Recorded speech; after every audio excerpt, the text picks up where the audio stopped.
30 வயசுங்கிறது just ஒரு number கிடையாது. 30 வயசு அப்படின்னு சொன்னா, ஒவ்வொரு பெண்ணுக்கும் ஒரு டர்னிங் பாயிண்ட் மாதிரி. அதாவது நம்ம உடம்பு, நம்ம குரல கேட்கக்கூடிய ஒரு வருஷம்னா 30 இல்ல 30 ப்ளஸ்ஸு. இப்போ 18 ப்ளஸ் அப்படின்னு சொன்னாலே கல்யாணம் முடிக்கக்கூடிய வயசு. ஒரு 25 ப்ளஸ் அப்படின்னு சொன்னாலே குழந்தைங்கலாம் பெக்கக்கூடிய ஒரு வயசு. இப்போ 30 வயசு அப்படின்னு சொன்னாலே நம்ம உடம்பு நமக்கு சொல்லக்கூடிய விஷயத்த கேட்கக்கூடிய வயசுங்க மாரி மாறிப்போச்சு. இப்போ எல்லாரும் குழந்தைங்கள நல்லா பார்த்துக்கிடணும், குழந்தைங்களுக்கு டயத்துக்கு டயம் சாப்பாடு குடுக்கணும், நல்லா கவனிச்சுக்கிடணும், நல்ல ஒரு அம்மா அப்படின்னு பேர் வாங்கணும். ஹஸ்பண்டுக்கு எல்லா வேலையும் செஞ்சு கொடுத்து, அவங்கள ஆஃபீஸ் அனுப்பிட்டு, அவங்க வந்ததுக்கப்புறம் டீ, காஃபிலாம் போட்டு கொடுத்து, அவங்களுக்கு ட்ரெஸ் எல்லாம் அயர்ன் பண்ணி கொடுத்து, நல்லா பார்த்துக்கிட்டோம் அப்படின்னு சொன்னால், ஒரு நல்ல மனைவி, ஒரு அன்பான மனைவி அப்படின்னு சொல்லி பேர் வாங்கணும் அப்படின்னு சொல்லி, மாங்குன்னு எல்லா வேலையும் பார்த்துட்டு கிடப்போம். குடும்பத்தில் உள்ள எல்லா பொறுப்பையும் நல்லா பார்த்து 24 மணி நேரமும் வீட்டை நல்லா க்ளீனாக வைக்கணும். அதுபோக மாமனார், மாமியார்கிட்ட நல்ல பேர் வாங்குறதுக்கு எல்லா வேலையும் இழுத்து போட்டு செய்கிறது, இப்படிலாம் நிறைய விஷயங்கள் பண்ணிக்கிட்டு இருப்போம்.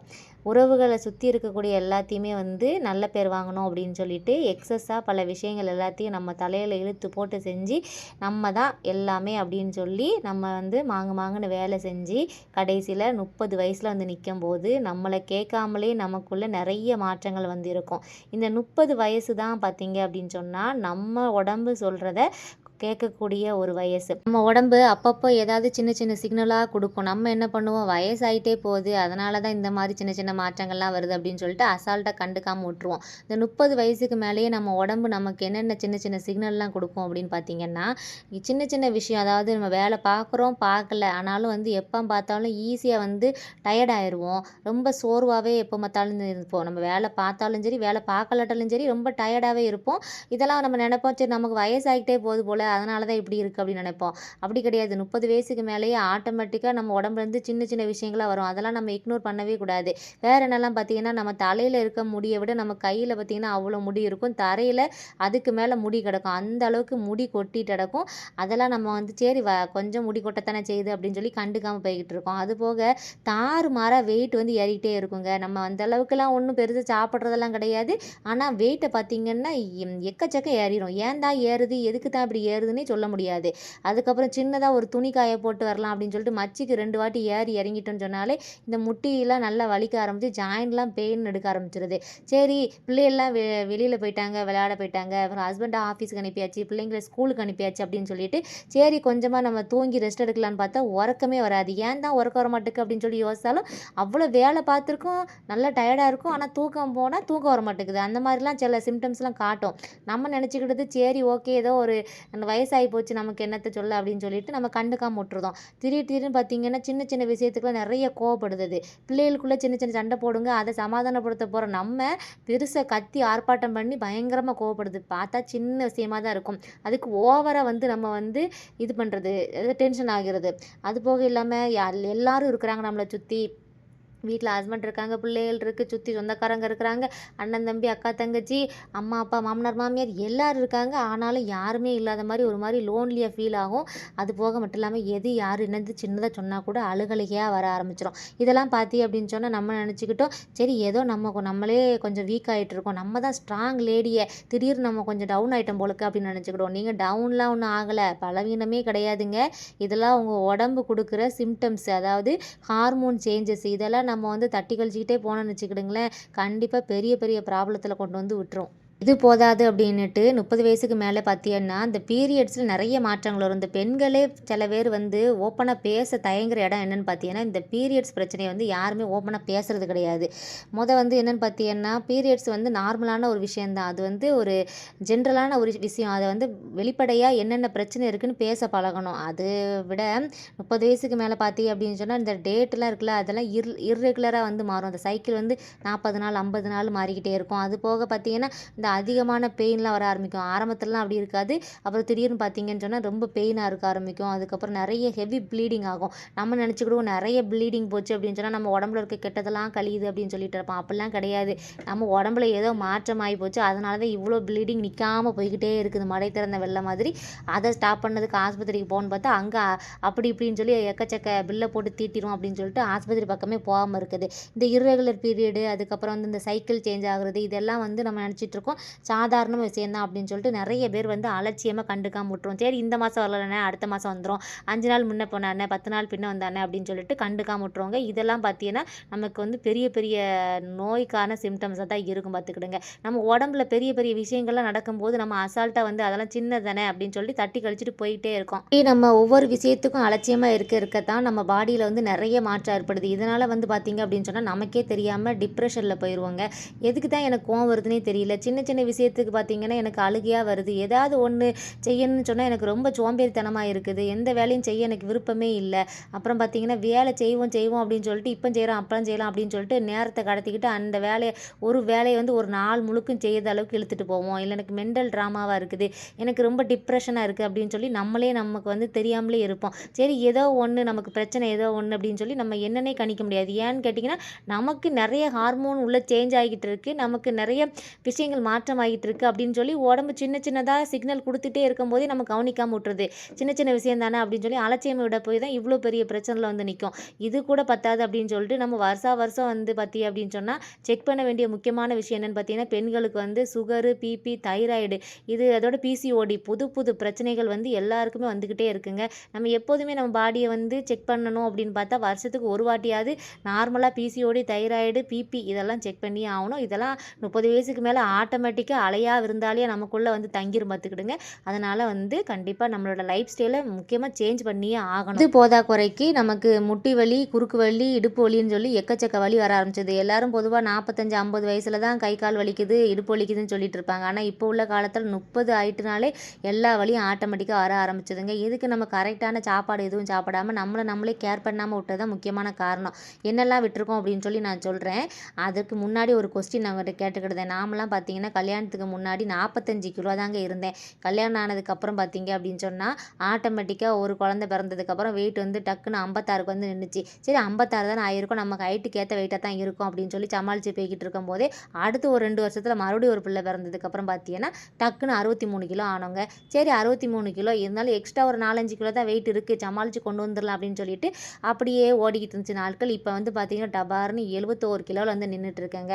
அதாவது நம்ம வந்து ஸ்டார்டிங்கில் கல்யாணத்தில் 45ல் ஆரம்பித்த நம்மளோட வெயிட்டு இன்றைக்கி பார்த்தீங்க அப்படின்னு சொன்னால் ஒழுங்காக நம்மளே மெயின்டைன் பண்ணாமல் 71 கிலோ வரைக்கும் வந்து நிற்கிது. என்னத்தை நான் சொல்கிறது, எப்படி இது மாற்றம் ஆச்சு அப்படின்னு சொல்லி இப்போ நான் 30 வயசுக்கு மேலே உட்காந்து யோசிக்கிறேன். என்னென்னு கேட்டிங்கன்னா 45 கிலோவில் ஸ்டார்ட் ஆன நம்ம கல்யாண வாழ்க்கை அந்த ஆரம்பத்தில் ஒரு 2 வருஷத்தில் வந்து முதல் குழந்தை பிறக்குது. முதல் குழந்தை பிறந்த உடனே அந்த குழந்தைய முதலாக பாலூட்டி சொயிராட்டி தாளாட்டி வளர்க்கங்குள்ளேயும் பார்த்தீங்கன்னா நமக்கு கல்யாணம் முடிஞ்சு 3 வருஷம் ஆகி போயிடுது.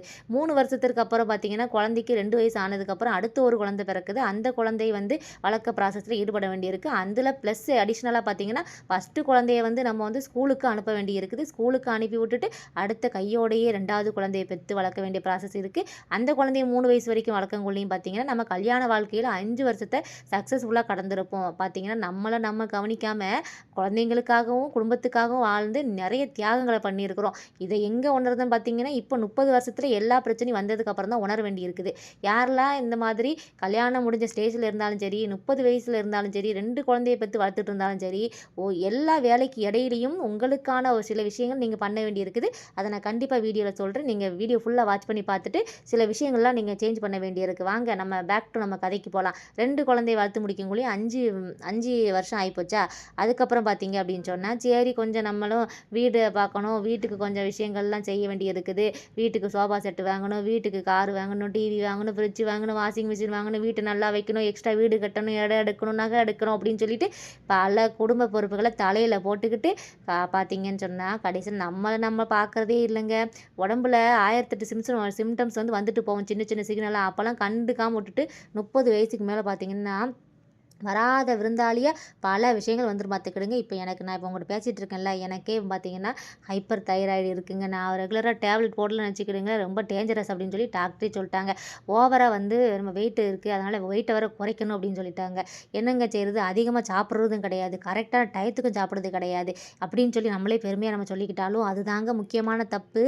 சரி வாங்க நம்ம என்னென்ன தப்பெல்லாம் நான் பண்ணியிருந்தேன், நீங்களும் பண்ணிகிட்டு இருக்கீங்களான்னு சொல்லி செக் பண்ணிக்கோங்க. கரெக்டான ஃபுட்டு டயட்டு கிடையாது, எந்த டயத்துக்கு டயம் சாப்பிட்றது கிடையாது. காலை, மாலை, இரவுன்னு சொல்லி 3 வேளை பிரித்து வச்சுருக்காங்க. இந்த 3 வேளையும் பார்த்திங்கன்னா மாங்குன்னு 3 வெரைட்டியான ஃபுட்டு சமைச்சிட்ருக்குறோம். ஆனால் கரெக்டாக நமக்கு சாப்பிட்ற டைம் இருக்கா?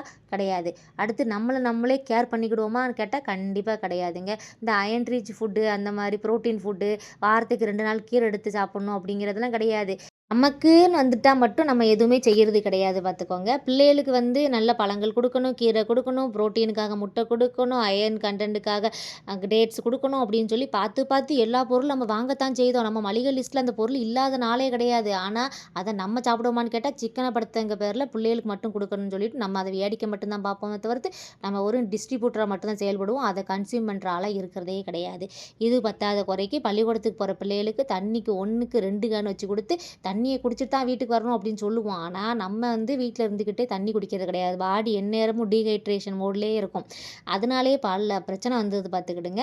இது போதாத குறைக்கு ஜங்க் ஃபுட்லாம் ரொம்ப பெரும்பாலும் சாப்பிடுறது கிடையாது. ஏன்னா செலவாயிரும் அப்படின்ற ஒரே காரணத்துக்காக ஜங்க் ஃபுட்லாம் சாப்பிடுறது கிடையாது. ஆனாலும் நம்மளை ஃபுட்டோட விஷயங்கள் எல்லாமே மாறிக்கிட்டு வர்ற காலத்தில் அதையும் நம்ம வந்து கொஞ்சம் பார்த்து செயல்பட இருக்கும். முக்கியமாக நம்ம இவ்வளோ மோசமான கண்டிஷனுக்கு போகிற காரணமே என்னென்னு பார்த்தீங்கன்னா, இந்த மீத வச்ச சாப்பாடை வந்து நம்மளே சாப்பிடுறது. பிள்ளைகள் சாப்பிட்டுட்டு மிச்சம் வச்ச சாப்பாடை பார்த்தீங்கன்னா குப்பைத்தொட்டில் போட்டோம்னா அரிசி பருப்புலாம் விலை கொடுத்து வாங்கியிருக்கோம். எவ்வளோ விலை கொடுத்து வாங்கியிருக்கோம். இதை குப்பைத்தொட்டில் போட எப்படி மனசு வரும் அப்படின்னு சொல்லிட்டு நம்ம வயிறையே ஒரு குப்பைத்தொட்டியாக நினச்சி அங்கே போட்டு வைக்கிறதுனால தான் நமக்கு எக்கச்சக்க பிரச்சனை வந்துடுது. குழந்தைங்க வந்து குடிச்சு முடிச்சுட்டு வச்சுருக்க மிச்ச சாப்பாடு, மிச்ச பால், மிச்ச பொருள் எல்லாத்தையுமே வந்து தூர போடக்கூடாதுன்னு சொல்லிட்டு நம்ம வயிற்றுக்குள்ளே போட்டு நம்ம வந்து கண்ட மாதிரி நம்மளோட வயிற்றை கெடுத்து வச்சுருக்குறோம். அப்புறம் என்னத்தை நம்ம சொல்கிறது? இதெல்லாம் வந்து வேறு யாரோ வந்து நமக்கு செஞ்சுட்டாங்க அப்படின்லாம் நம்ம சொல்லவே கூடாதுங்க. இதுக்கு முக்கியமான காரணம் யாருன்னு கேட்டிங்கன்னா நம்ம தான். நம்மளை ஒழுங்காக பார்த்துக்கிடாத ஒரே காரணத்தினால தான் இவ்வளோ பிரச்சனையில் உட்காந்துருக்கோம். அதனால் நம்ம இன்னையிலேருந்து ஒரு முடிவு எடுப்போங்க. நீங்கள் இதுக்கு முன்னாடி ஒரு கொஸ்டினுக்கு ஆன்சர் பண்ணிடுங்க. கல்யாணத்துக்கு முன்னாடி நீங்கள் எவ்வளோ வெயிட்டில் இருந்தீங்க? இப்போ கல்யாணம் முடிஞ்சு இத்தனை வருஷத்தில் எத்தனை வெயிட்டில் இருக்கீங்க அப்படின்னு சொல்லி மறக்காமல் கமெண்ட் பண்ணிடுங்க. ஏன்னு கேட்டிங்கன்னா என் வெயிட்டை நான் உங்கள்கிட்ட சொல்லிட்டேன். என் மனசு ஆறுதலுக்கு நீங்களும் சொன்னீங்க அப்படின்னு சொன்னால் நம்ம எல்லோரும் சேர்ந்து நம்ம வாழ்க்கையை திருத்திக்கலாம். பார்த்தீங்களா? அதுக்காகத்தான். இப்போ நம்ம 30 வயசுக்கு மேலே இம்புட்டு பிரச்சனை வந்துருச்சு. இனிமே எங்கிட்டு வாழ்கிறது? என்ன வாழ்க்கை இருக்க போகுது அப்படின்னு சொல்லிட்டு இல்லாமல் ஜெயலலிதா அம்மா சொல்கிற மாதிரி உங்களுக்காக தான் நான், உங்களுக்காகவே நான் அப்படின்னு சொல்லி வாழணும்னு ஆசைப்பட்டோம்னா நம்மளுக்காக கொஞ்சம் நம்ம ஏதாவது செய்ய வேண்டியிருக்குங்க. அதாவது கொஞ்சம் ஒரு 1/2 மணி நேரம் வாக்கிங் போக வேண்டியிருக்கு. ஒரு 10 நிமிஷமாவது 1/4 மணி நேரமாவது நல்லா மனசார யோகா உட்காந்து செய்யணும். நமக்கு நல்லதாக வந்து நம்ம சில விஷயங்களை மட்டும் நம்ம செஞ்சுக்கிடணுங்க. நல்லா சாமி கும்பிடணுமா அமைதியாக உட்காந்து ப்ரேயர் பண்ணுறது, அதுக்கப்புறம் நல்லா டயட் ஃபுட் எடுத்துக்கிறது. பிள்ளைகளுக்கு வாங்குகிற ஃபுட்டையே நம்மளும் கொஞ்சம் கொஞ்சம் சாப்பிட்டுக்கிட்டணுங்க. தப்புலாம் கிடையாது. எங்கள் பிள்ளைகளுக்கு வாங்கின ஃபுட்டெல்லாம் நம்மளும் கொஞ்சம் சாப்பிட்டோம்னா ஐயோ இது பொல்லாத தாய், இந்த தாய் பிள்ளைகளுக்கு கொடுக்காம சாப்பிடுதாலே அப்படின்னு சொல்லிட்டு பேரெலாம் யாரும் நமக்கு வைக்க போகிறது கிடையாது. நம்ம சாப்பிட்டா தானேங்க அடுத்து பிள்ளைகளெலாம் பார்க்க முடியும். மைண்ட் செட்டை மாற்றுங்க. நம்மளும் சாப்பிட்ணும், பிள்ளைகளுக்கும் கொடுக்கணும் அப்படின்னு சொல்லிட்டு. அதுக்கப்புறம் வந்து இந்த காலங்காத்தால் போடக்கூடிய அழுக்கு நைட்டியும் கொண்டையும் போட்டுக்கிட்டு 24 மணி நேரமும் சுற்றிட்டு கிடப்போம். அந்த பழக்கத்தை மாற்றணும் பார்த்துக்கோங்க.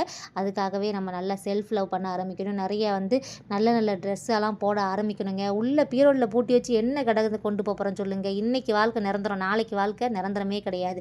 ஸோ நம்ம வந்து கொஞ்சம் நல்ல அழுக்கு நைட்டியை தூர போட்டுட்டு கொஞ்சம் நல்ல ட்ரெஸ் எல்லாம் போட ஆரம்பித்து நல்ல வாழ்க்கையில் வந்து நல்ல நமக்கே நம்ம செல்ஃப் க்ரூமிங் பண்ண ஆரம்பிக்கணும். பார்த்தீங்களா எப்படி சமைச்சு முடிச்சோன்னே கிச்சனை எப்படி சூப்பராக க்ரூம் பண்ணி வச்சுருக்கேன்னு அந்த மாதிரி நம்மளும் பார்க்க ஆரம்பிக்கணுங்க. யாரெல்லாம் இந்த மாதிரி செல்ஃப் க்ரூம் பண்ண ரெடியாக இருக்கீங்கன்னு சொல்லுங்கள்.